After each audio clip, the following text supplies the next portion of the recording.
Bismillah, walhamdulillah, wassalatu wassalamu ala rasulillah wa ala alihi wa ashabihi wa mawalah wa la hawla wa la quwata illa billah. Sekarang ayat 108. A'udzu billahi minasyaitonir rajim. Qul ya ayyuhan الناس قد جاءكم الحق من ربكم فمن اهتدى فإنما يهتدي لنفسه ومن ضل فإنما يضل عليها وما أنا عليكم بوكيل. Katakanlah Muhammad, wahai manusia, telah datang kepadamu kebenaran Al-Quran dari Tuhanmu. Sebab itu, barang siapa mendapat petunjuk, maka sebenarnya petunjuk itu untuk kebaikan dirinya sendiri. Dan barang siapa sesat, sesungguhnya kesesatannya itu mencelakakan dirinya sendiri. Dan aku bukanlah pemelihara dirimu. Barakallahu fiik. Kul, katakanlah, ya ayyuhan nasu, wahai manusia, qad ja'akum, telah datang kepada kalian, al-haqqu, al-haq, min rabbikum, dari Tuhan kalian. Faman, maka barang siapa, ihtada, mendapatkan petunjuk, fa innama yahtadi li nafsih, maka itu menunjuki untuk dirinya. Wa man dhalla, dan barang siapa tersesat, dan barang siapa yang sesat, fa innama yadhillu 'alaiha, maka sesungguhnya dia tersesat dengannya. Wa ma ana 'alaikum biwakil, dan aku untuk kalian tidak sebagai wakil, sebagai pihak yang disandarin, sebagai pihak yang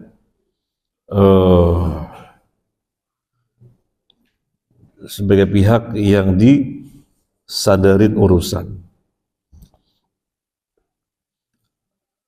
Kapan Nabi disuruh mengatakan ini? Karena kul, hitubnya adalah Nabi Muhammad SAW. Kul, katakanlah, manusia, telah datang kepada kalian al-haq, dari Tuhan kalian. Kapan Nabi disuruh mengatakan ini? Terkait dengan ayat yang sebelumnya, ketika dalil-dalil sangat gamblang bahwasanya Allah satu-satunya Tuhan, dialah satu-satunya zat yang harus diibadahi, dengan dalil-dalil yang sangat gamblang, dengan dalil-dalil yang sangat gamblang. Dia memberi dan kadang bisa menghalangi. Kalau dia menghalangi, kadang bisa memberi. Dialah satu-satunya Tuhan. Dalilnya sangat gamblang. Maka Nabi disuruh menyeru manusia. Kul, katakanlah. Nabi SAW disuruh mengatakan, ya ayyuhan nas, wahai manusia, qad ja'akumul haqqu, telah datang kepada kalian al-haq, min rabbikum, dari Tuhan kalian. Apa yang tidak jelas? Apanya yang tidak jelas? Semuanya jelas, gamblang. Pemberitaannya benar. Al-khabar as-sadiq, al-mu'ayyad bil barahin, yang diperkuat dengan bukti-bukti. Yang tidak lain, semuanya itu telah dijelaskan di dalam Al-Quran. Itulah al-haq, telah datang kepada kalian dari Tuhanmu. Sudah gamblang kan? Sudah jelas kan? Sudah. Gak ada yang tersisa? Gak ada yang tersisa. Faman ihtada, maka kalau ada orang berjalan di atas petunjuk, maka sesungguhnya dia menunjuki dirinya. Sebaliknya, perkara yang gamblang tersebut gak ada yang kabur, gak ada yang samar, bahwasanya dialah satu-satunya Tuhan, satu-satunya zat yang harus ibadahi. Tapi ada yang tersesat, ya maka dia tersesat di atasnya. Aku, kata Nabi sallallahu alaihi wasallam, menyampaikan saja, tidak disandarin. Artinya aku, Nabi sallallahu alaihi wasallam, tidak akan diminta pertanggungjawaban. Kenapa si fulan tidak bisa mengikuti kebenaran, padahal kebenaran sangat gamblang. Kenapa? Aku nggak ditanya itu. Aku tidak disandarin atas yang demikian. Aku tidak diserahin urusan atas demikian. Karena kewajibanku hanya menyampaikan dan menyampaikan. Wa ma ana alaikum biwakil. Demikian juga ketika kalian mendengarkan penjelasan dariku, kemudian kalian berbuat, memang aku kemudian punya tugas untuk menjadi polisi bagi setiap amalan kalian, memperhatikan seluruh gerak-gerik kalian. Ya, aku tidak diserai untuk urusan demikian, dan itu di luar kemampuanku. Wa ma ana alaikum biwakil, aku hanya menyampaikan saja. Maka tentunya kerugian yang luar biasa, ayat-ayat tentang bukti-bukti benarnya Allah, bukti-bukti besarnya Allah, dialah satu-satunya Tuhan, dialah satu-satunya zat yang harus diibadahi, dan terlalu banyak ayat-ayat tanda-tanda yang menunjukkan benarnya Nabi Muhammad dan apa yang dia bawa. Kok ada orang tidak mendapat petunjuk, malah jalannya kesesatan, salah dia. Maka Allah berfirman, "Faman ihtada fa innama yahtadi li nafsi." Kalau dia mendapatkan petunjuk, ya dia menuju ke dirinya, manfaatnya untuk dirinya. Kalau dia tersesat, ya dia yang mengambil jalan kesesatan. Rugi. Maka semoga kita tidak termasuk orang yang rugi, yang tersesat. Kita termasuk orang yang mendapatkan petunjuk. Nah, kalau kemudian kita melihat diri kita kan sudah muslim, menghambakan diri kepada Allah. Iya. Berarti kita di atas hidayah dong. Iya. Bukan di atas kesesatan. Bukan. Meskipun demikian, hidayah yang ada pada kita harus dikondisikan biar tidak lepas. Merasa masih muslim, tapi bisa jadi di sisi Allah sudah batal Islamnya. Naudzubillah min dzalik. Mengatakan semua agama benar, ini ucapan kekufuran. Sehingga bisa saja di sisi Allah Islamnya sudah batal. Kemudian memuji-muji, menyanjung-nyanjung orang kafir, pada saat yang sama ngantemin, ngobok-ngobok kaum muslimin, itu juga perkara yang membatalkan keislaman. Dia merasa dirinya di atas hidayah, tapi bisa jadi di sisi Allah sudah batal. Naudzubillah min dzalik. Naudzubillah min dzalik. Itu perbuatan-perbuatan kufur. Terlalu banyak ayat-ayat di dalam Al-Quran di mana Allah menjelek-jelekan orang kafir, terlalu banyak. Lahum qulubun la ya'qiluna biha wa lahum adhanun la yasma'una biha wa lahum a'yunun la yubsiruna biha ulaika kal an'ami bal hum adall. Mereka punya hati tidak digunakan untuk berpikir, punya telinga tidak digunakan untuk mendengar, punya mata tidak digunakan untuk melihat. Mereka itu seperti binatang ternak, bahkan lebih rendah, lebih hina daripada binatang ternak. Ini satu ayat di mana Allah menjelek-jelekan orang kafir. Dan kalau kita lihat ayat-ayat yang lainnya terlalu banyak.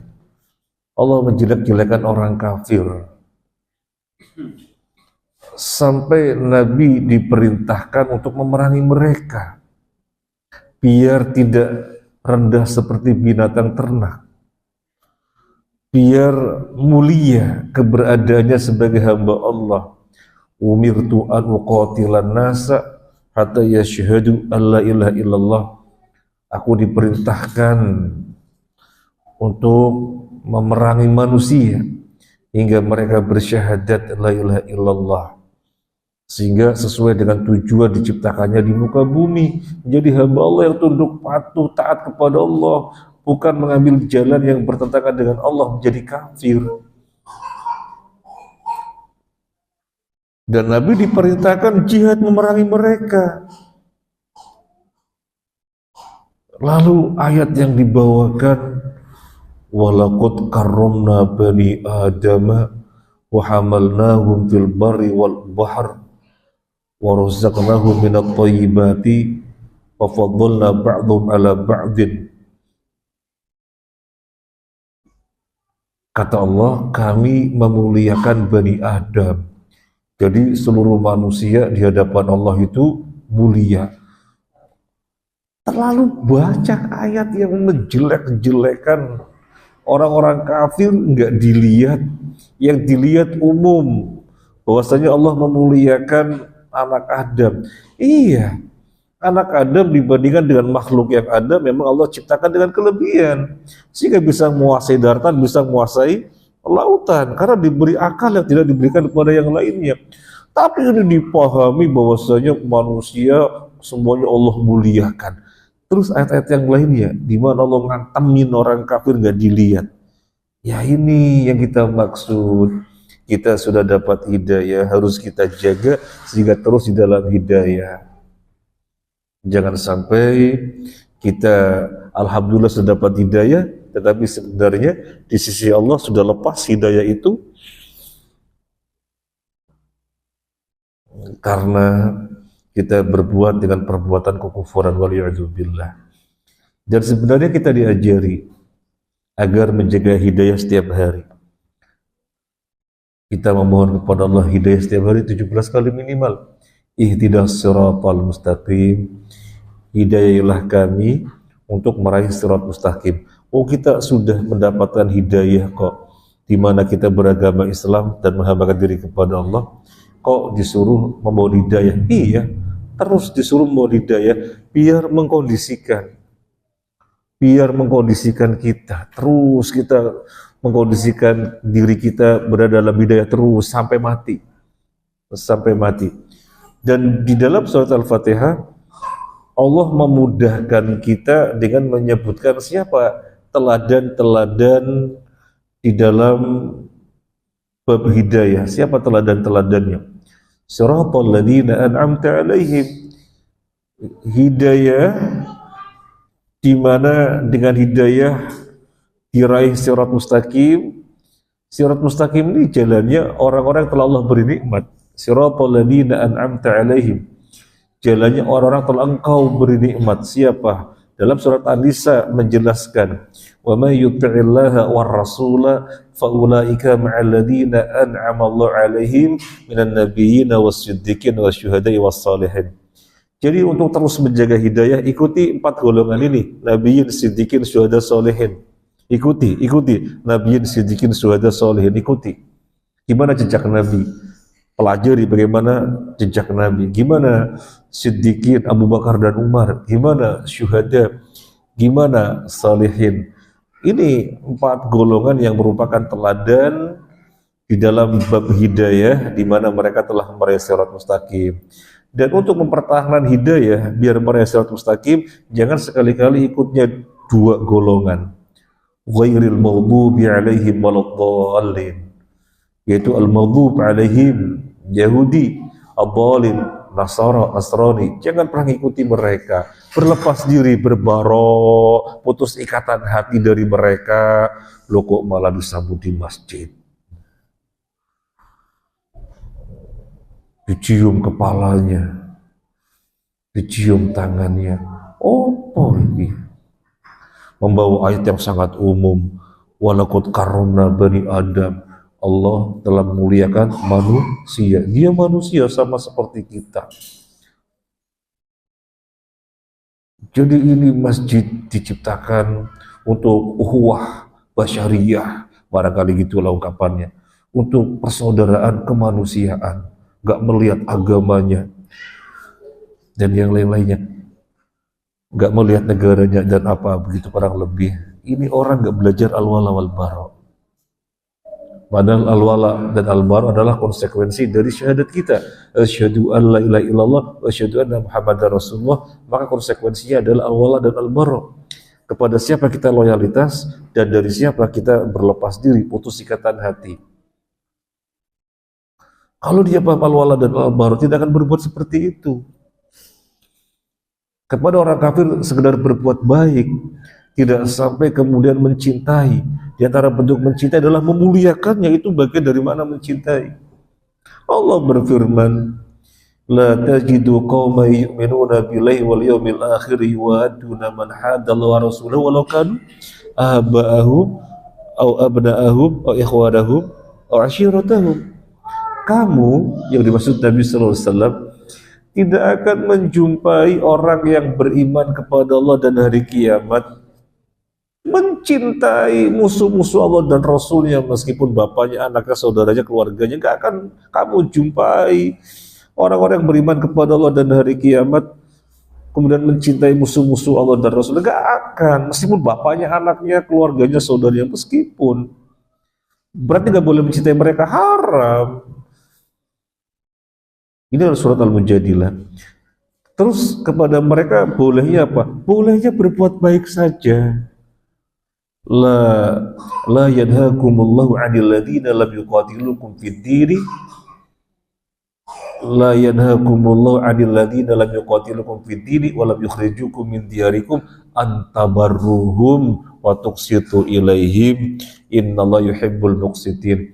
Allah tidak melarang kalian untuk berbuat baik dan berlaku adil kepada mereka selama tidak memerangi kalian dalam agama, selama tidak mengusir kalian dari kampung-kampung kalian.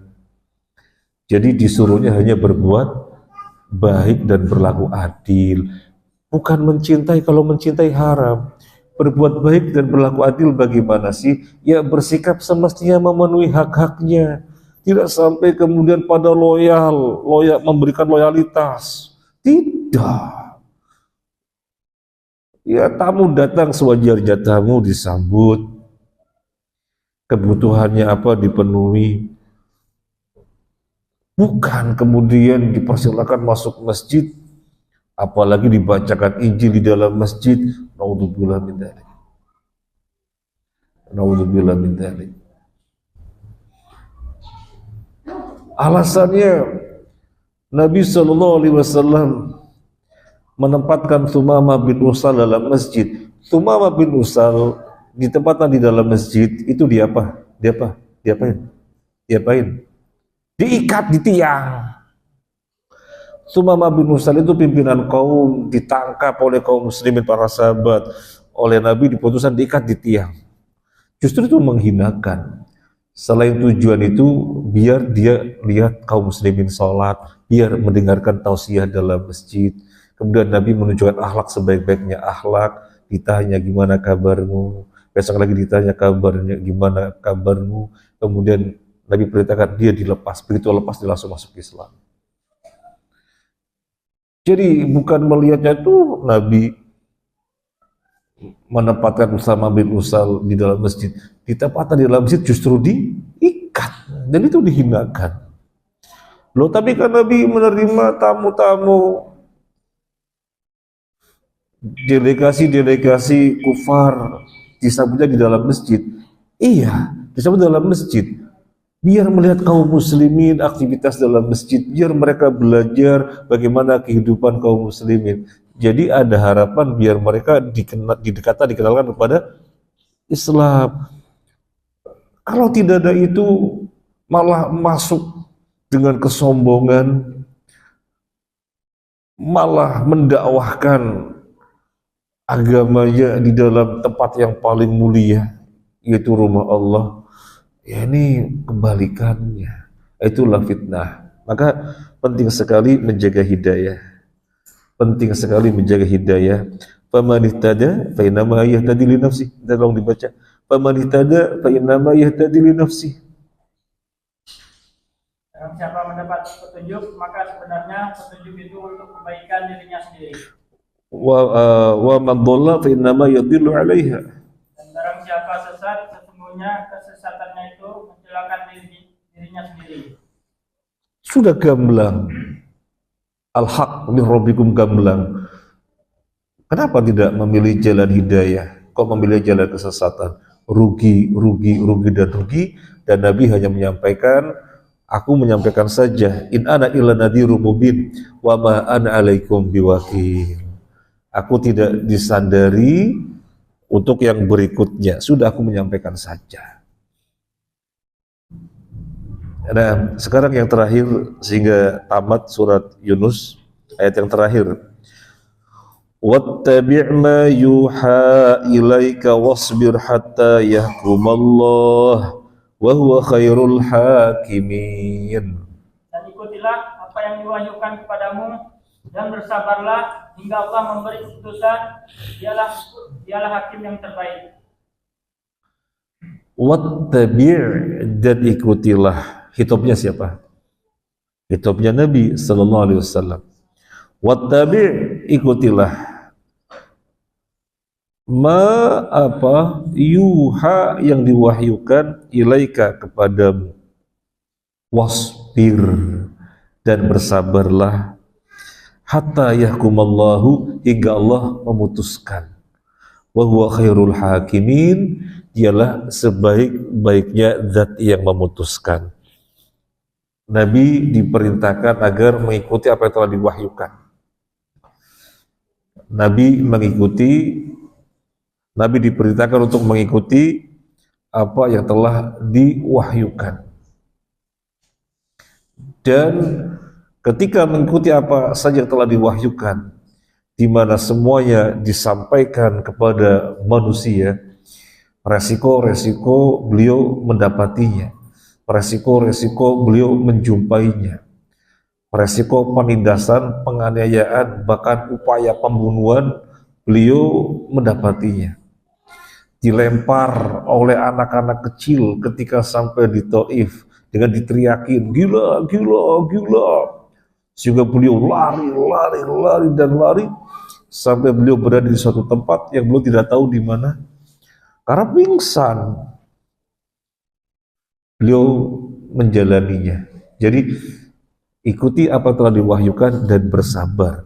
Semuanya sudah Nabi lakukan. Semuanya sudah Nabi lakukan. Menjalaninya dengan penuh kesabaran. Karena perintah Allah, ikuti wahyu dan bersabarlah sampai datang keputusan Allah. Sudah datang keputusan Allah di mana Islam dimenangkan atas yang lainnya. Islam telah didakwahkan dari ujung barat sampai ujung timur. Nabi telah melakukannya.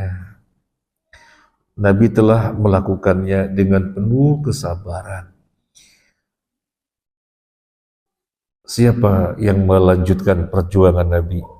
Siapa? Para ulama. Yang melanjutkan perjuangan Nabi adalah para ulama. Al-ulama'u warathatul anbiya. Ulama itu pewaris para nabi. Fa inna nabi la yuwarrithu dinaran wala dirhaman atau kama qala. Fa innama warathu al-ilma. Faman akhadahu faqad akhadha bihadzin wafir. Nabi sallallahu alaihi wasallam tidak mewariskan dirham dan dinar, tetapi Nabi mewariskan ilmu. Barang siapa yang mengambilnya, maka dia telah mengambil bagian yang sangat besar. Bukan harta, dirham, bukan, dinar, bukan. Apa? Ilmu. Tapi kata Nabi, mengambilnya berarti telah mengambil bagian yang sangat besar. Tapi kenapa tidak tergerakkan untuk mengambilnya? Soalnya gak kelihatan ilmu diambil. Apa? Coba kalau harta, kalau kekayaan kan kelihatan dan dirasakan. Ilmu Apa ilmu? Buang-buang waktu duduk di majelis taklim. Tetapi bagi yang memahami yang diwariskan oleh Nabi adalah ilmu, meskipun kita bukan ulama, kita ngikuti jejaknya ulama, di mana mereka mewarisi peninggalannya Nabi, yaitu ilmu. Maka terus disampaikan dengan penuh kesabaran. Dan setiap 100 tahun sekali Allah munculkan mujaddid. Maksudnya apa? Pembaharu. Mujaddid maksudnya adalah mengkondisikan yang ada sehingga kembali kepada kemurniannya setiap 100 tahun sekali, setiap 100 tahun sekali, sampai turunnya Nabi Isa alaihissalatu wassalam. Nah, kemudian ayat ini ditutup dengan wa huwa khairul hakimin, dialah sebaik-baik zat yang memutuskan. Allah sebaik-baik zat yang memutuskan. Berarti ada selain Allah yang memutuskan? Ya ada, tapi Allah zat yang terbaik yang memutuskan. Zat yang terbaik yang memutuskan. Dia sebaik-baik zat yang bijaksana. Memang ada selain Allah yang bijaksana, ada, tetapi Allah lah yang paling bijaksana, yang kebijaksananya tiada tandingannya, maka dialah Tuhan. Orang bijaksana itu tidak mutlak, bisa dipengaruhi oleh keadaan, bisa dipengaruhi oleh sesuatu yang mengitarinya, sehingga bisa berubah-ubah. Bisa juga kemudian maunya menetapkan suatu kebijaksanaan sesuai dengan tepat tempat waktu dan yang lainnya, tetapi kemudian diteror, sehingga bisa berubah. Itu orang. Kalau Allah kebijaksanaannya mutlak, maka dialah wa khairul hakimin. Ini kalau dipahami, hakimin bijaksana. Hakimin juga zat yang memutuskan. Zat yang memutuskan. Hakimin juga zat yang mengadili dari antara pihak-pihak yang bertikai, dia zat yang mengadili. Makanya yang mengadili namanya kan hakim. Orang di dunia yang mengadili namanya hakim. Makanya doanya Nabi, Rabbihkum bainana bil haq. Ya Allah, putuskan antara kami dengan hak. Karena Nabi sudah sedemikian rupa berdakwah dan kaumnya balelo, kaumnya susah dan yang lainnya, maka Nabinya berdoa, Rabbihkum bainana bil haq. Putuskanlah, adillah di antara kami. Jadi kalau diterjemahkan atau dipahami zat yang bijaksana, dialah zat yang paling bijaksana. Kalau dipahami zat yang memutuskan, dialah zat yang paling memutuskan. Wa huwa khairul hakimin. Selesai surat Yunus. Insyaallah kita yang akan datang melanjutkan surat Hud. Surat Hud adalah salah satu surat yang menjadikan Nabi beruban. Awalnya Nabi tidak beruban, tapi menjadi beruban diantaranya ketika turun surat Hud. Kalau orang beruban karena usia, tambah usia jadi beruban. Kalau Nabi berubannya karena turun dan beberapa surat di antara surat Hud. Semoga bermanfaat. Ini saja, jazakumullah khairan. Mohon maaf atas hal-hal yang kurang berkenan. Subhanakallahumma wa bihamdika asyhadu an la ilaha illa anta astaghfiruka wa atubu ilaik. Assalamualaikum warahmatullahi wabarakatuh.